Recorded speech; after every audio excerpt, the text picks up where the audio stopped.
Hello bankers. तो कैसे हैं आप लोग? I hope you are doing well. तो आज इस लेक्चर के अंदर हम एबीएम के मॉड्यूल ए के एक इम्पॉर्टेंट टॉपिक प्रोबेबिलिटी के बारे में पढ़ने वाले हैं। तो आज का लेक्चर आपके लिए काफ़ी ज़्यादा इंपॉर्टेंट रहने वाला है, तो इस लेक्चर को आपको शुरू से लेकर एंड तक ज़रूर दें।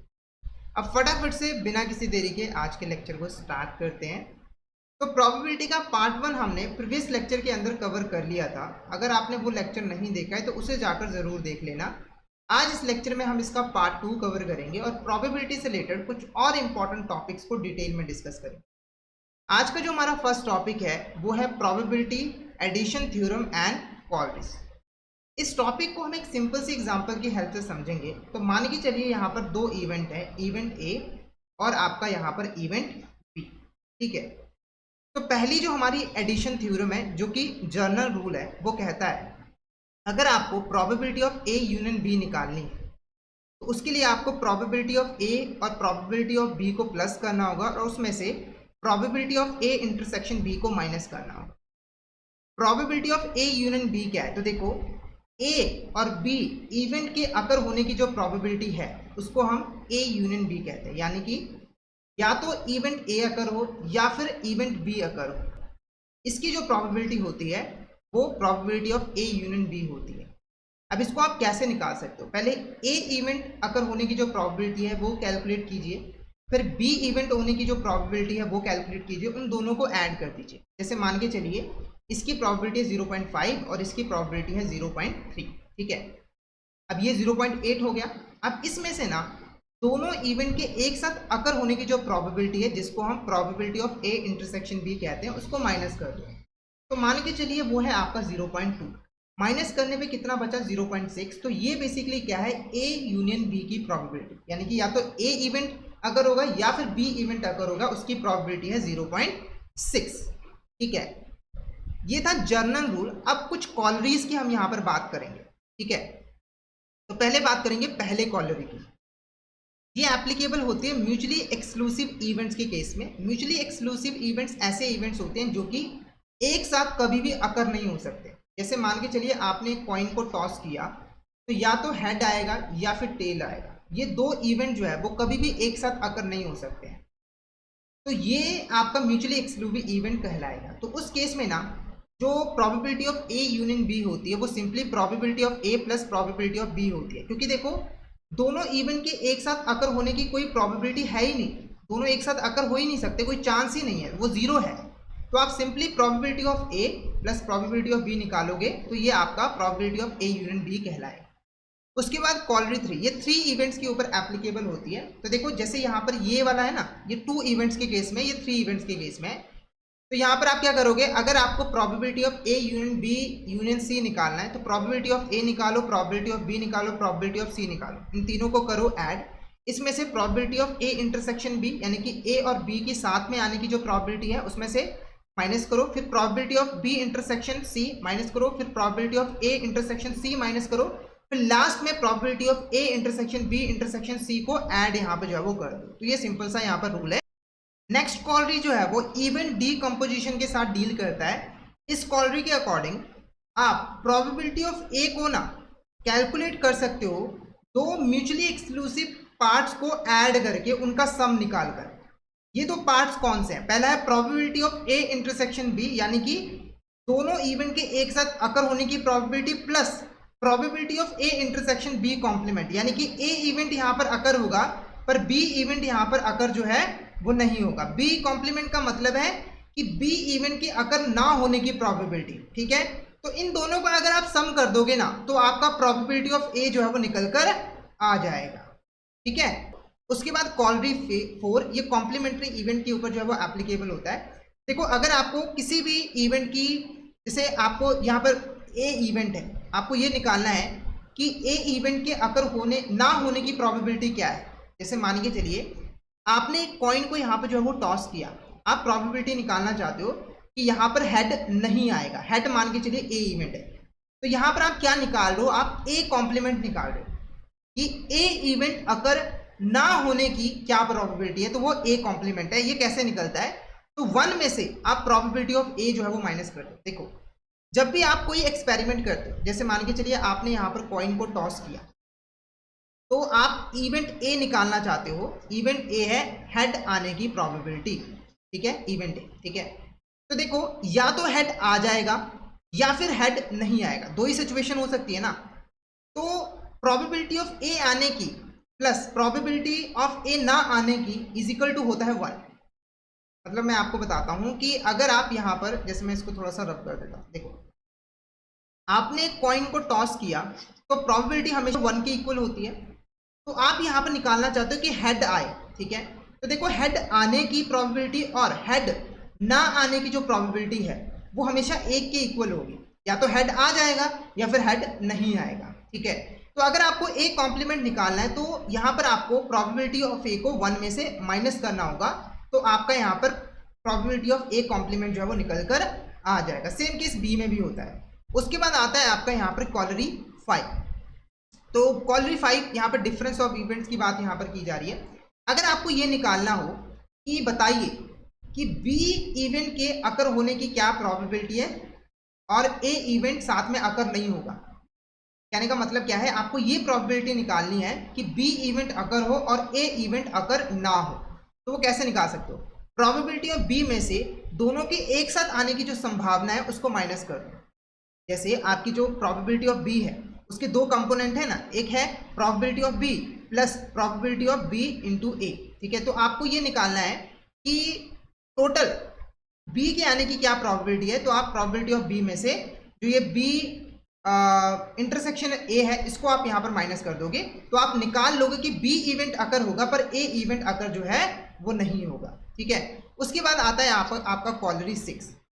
ये ना सबसेट रिलेशन के ऊपर जो है वो एप्लीकेबल होता है। अगर मान के चलिए जो इवेंट ए है वो इवेंट बी का ही एक सब पार्ट है। जैसे मान के चलिए आपने एक डाइस को थ्रो किया, ठीक है, और इवेंट ए जो है वो बेसिकली है कि आपका यहाँ पर इवन नंबर आए, और जो इवेंट बी है वो है कि आपका यहाँ पर लेस देन 7 नंबर जो है वो आए, ठीक है।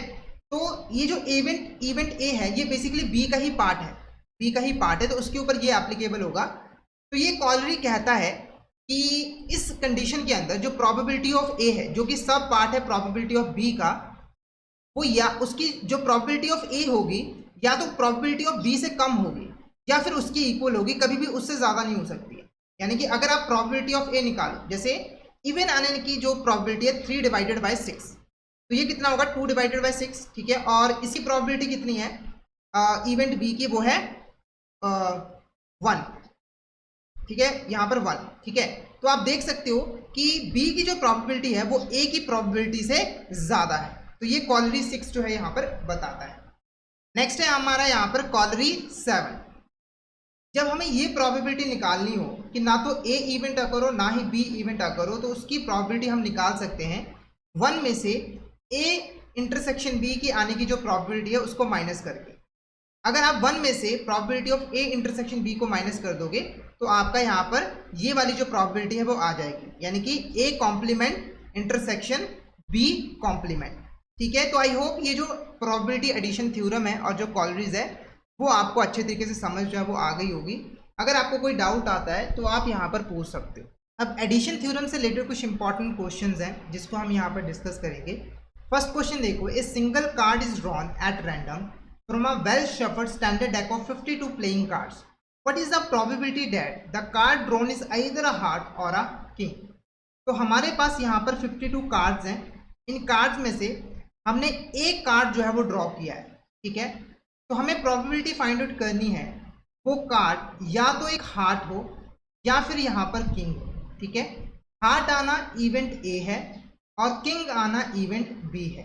तो हमें यहाँ पर प्रोबेबिलिटी निकालनी है ए और बी, यानी कि या तो ए इवेंट अकर हो या फिर बी इवेंट अकर हो, यानी कि हमें ए यूनियन बी जो है वो निकालना है। और इसका फॉर्मूला हमें पता है। अगर हमें ए यूनियन बी निकालना हो तो उसके लिए probability of A plus probability of B को ऐड करना है, उसमें से probability of A intersection B यानी कि दोनों के साथ में आने की जो संभावना है वो माइनस करनी है। सबसे पहले हम प्रोबेबिलिटी ऑफ ए निकालेंगे। तो देखो हमारे पास जो टोटल आउटकम है यानी कि जो टोटल कार्ड्स है वो है 52, और उसमें से जो फेवरेबल आउटकम है वो है आपके 13, क्योंकि 52 कार्ड्स में से 13 कार्ड्स ऐसे होते हैं जो कि यहाँ पर हार्ट होते हैं, ठीक है। तो 13 को आपको 52 के साथ डिवाइड करना है, तो ये आपका आ जाएगा 1 डिवाइडेड बाय 4, तो ये प्रोबेबिलिटी ऑफ ए है। उसके बाद आपको प्रोबेबिलिटी ऑफ बी निकालनी है, तो देखो टोटल आउटकम आपके 52 है, ठीक है, और 52 कार्ड्स में से जो किंग होते हैं वो सिर्फ 4 होते हैं, तो फेवरेबल आउटकम आपके 4 है, तो 4 को 52 के साथ डिवाइड करोगे तो 1 डिवाइडेड बाय 13 जो है वो आ जाएगा।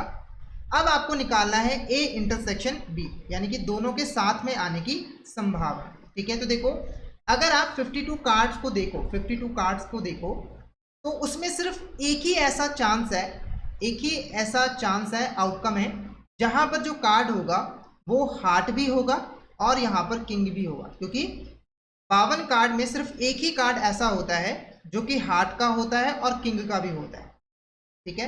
यानी कि इसकी प्रोबेबिलिटी होगी 1 डिवाइडेड बाय 52। अब आपको इन वैल्यूज को फॉर्मूले में पुट करना है, तो 1 divided bye 4 plus 1 divided bye 13 minus 1 divided bye 52। अब आपको इसको ऐड और माइनस जो है वो करना है, तो मैं आपको एक इजी तरीका यहाँ पे जो है वो बताऊंगा। सबसे पहले आपको लेना है एलसीएम, एलसीएम आपने ले लिया यहाँ पर 52, ठीक है। अब 4 को कितने साथ मल्टीप्लाई करो कि 52 आ जाए, तो अगर मैं यहाँ पर 4 को मल्टीप्लाई करता हूँ 13 के साथ, 4 को मल्टीप्लाई करता हूँ 13 के साथ, तो वो आपका 52 जो है वो आ जाएगा, तो यहाँ पर आपका 13 आएगा, ठीक है, प्लस करना है। उसके बाद 13 को कितने के साथ मल्टीप्लाई करो कि आपका 52 आ जाए, 4 के साथ, तो यहाँ पर 4 आ जाएगा। उसके बाद 52 को कितने के साथ मल्टीप्लाई करो कि 52 आ जाए, 1 के साथ, तो यहाँ पर -1 आ जाएगा, ठीक है। तो ये आपका कितना बना, तो देखो 13 प्लस 4 ये 17 हो गया, -1 डिवाइडेड बाय 52, तो ये आपका 16 डिवाइडेड बाय 52 आ जाएगा। तो यहाँ पर जो आंसर आएगा वो आ जाएगा 4 डिवाइडेड बाय 13। तो ये जो प्रोबेबिलिटी है 4 डिवाइडेड बाय 13, ये आपका probability of A union B है, यानी कि या तो ए इवेंट अकर होगा या फिर बी इवेंट अकर होगा। नेक्स्ट एक और क्वेश्चन देखते हैं। एक फेयर 6 साइडेड डाई को रोल किया गया है एक बार। अब प्रोबेबिलिटी आपको निकालनी है, या तो 2 नंबर आए या फिर 5 नंबर आए, ठीक है। तो यहाँ पर आपको probability of A union B जो है वो निकालना है, ठीक है। अब एक चीज़ आप नोटिस करो, ये जो आउटकम है या इवेंट है वो म्यूचुअली एक्सक्लूसिव है, यानी कि ये इवेंट, दोनों इवेंट एक साथ कभी भी अकर नहीं हो सकते। जैसे अगर आप एक डाई को रोल करोगे तो या तो 2 आएगा या फिर 5 आएगा, दोनों एक साथ तो नहीं आ सकता है, तो ये म्यूचुअली एक्सक्लूसिव इवेंट है। उस केस में probability of A union B होता है probability of A plus probability of B. देखो अगर हम बात करें प्रोबेबिलिटी ऑफ ए, तो आपके टोटल आउटकम है 6 और 2 आने की जो पॉसिबिलिटी है वो है सिर्फ 1, यानी कि एक ही बार आपका 2 आ सकता है, तो 1 डिवाइडेड बाय 6, ठीक है। उसके बाद सेम केस 5 में भी टोटल आउटकम है 6, फेवरेबल आउटकम है सिर्फ 1, क्योंकि 6 में से सिर्फ एक बार ही यहाँ पर 5 है, ओके। तो यहाँ पर आपको ए यूनियन बी निकालना है, तो probability of A plus probability of B जो है वो आपको करना होगा। 1 divided by 6 plus 1 divided by 6, तो इसका जो ये है 6 डिनोमिनेटर ये बिल्कुल सेम है, तो ये एज इट इज ले लीजिए और 1 प्लस 1 जो है वो कर दीजिए, तो ये 2 डिवाइडेड बाय 6 जो है वो आ जाएगा, 1 डिवाइडेड बाय 3 आपका आंसर जो है वो रहेगा, यानी कि ए यूनियन बी आपका कितना आएगा 1 डिवाइडेड बाय 6। आई होप आज का टॉपिक आपको अच्छे तरीके से क्लियर हो गया होगा। अगर आपको कोई डाउट रह भी जाता है तो आप कमेंट बॉक्स में मैसेज कर सकते हो। अब मैं आपको बता दूं कि हमारा ABM मास्टरी बैच लॉन्च हो चुका है हमारे प्लेटफॉर्म के ऊपर। इस बैच के अंदर आपको 40+ इंटरेक्टिव लाइव क्लासेस मिल जाती हैं। हमारी लाइव क्लासेस की टाइमिंग अर्ली मॉर्निंग 9 बजे से पहले और लेट इवनिंग 7 बजे के बाद रहती है, ताकि आप आसानी से हमारी लाइव क्लासेस को अटेंड कर पाओ। प्रीवियस ईयर पेपर्स के ऊपर आपको स्पेशल सेशंस मिल जाते हैं, जिससे आपको एग्जाम का पैटर्न अच्छे तरीके से समझ आ जाता है और उसके अकॉर्डिंग आप अपनी स्ट्रैटेजी बना सकते हो, प्रिपरेशन कर सकते हो। रिकॉर्डेड सेशंस का 24/7 एक्सेस मिलता है, जिससे आप कभी भी किसी भी टाइम प्रिपरेशन कर सकते हो, जब भी आप कंफर्टेबल हो। 10 full length ABM mock test मिल जाते हैं, जिससे आप प्रैक्टिस कर सकते हो, रिवीजन कर सकते हो। तो हमारा कोर्स आपके लिए बेस्ट कोर्स रहेगा, तो जल्दी से हमारे कोर्स में एनरोल कर लीजिए। कोर्स को एनरोल करने के लिए गाइडली ऐप को डाउनलोड कर लीजिए। इस ऐप के ऊपर आप हमारे सभी कोर्सेज को एनरोल कर सकते हो। टेलीग्राम चैनल को भी ज़रूर ज्वाइन कर लीजिएगा, क्योंकि हम इसमें एग्जाम से रिलेटेड, क्लासेस से रिलेटेड जितने भी इंपॉर्टेंट अपडेट्स हैं वो डालते रहते हैं। और अगर आपको भी कोई क्वेरी हो तो आप हमें यहाँ पर मैसेज भेज सकते हो। यूट्यूब चैनल को भी ज़रूर सब्सक्राइब कर लीजिएगा, ताकि ऐसी वीडियोस आपको डेली बेसिस के ऊपर मिलती रहें। जैसे हम वीडियो अपलोड करें उसका नोटिफिकेशन आपके पास सबसे पहले आ जाए। तो चैनल को सब्सक्राइब करते वक्त नोटिफिकेशन बेल ज़रूर जो है वो दबा देना।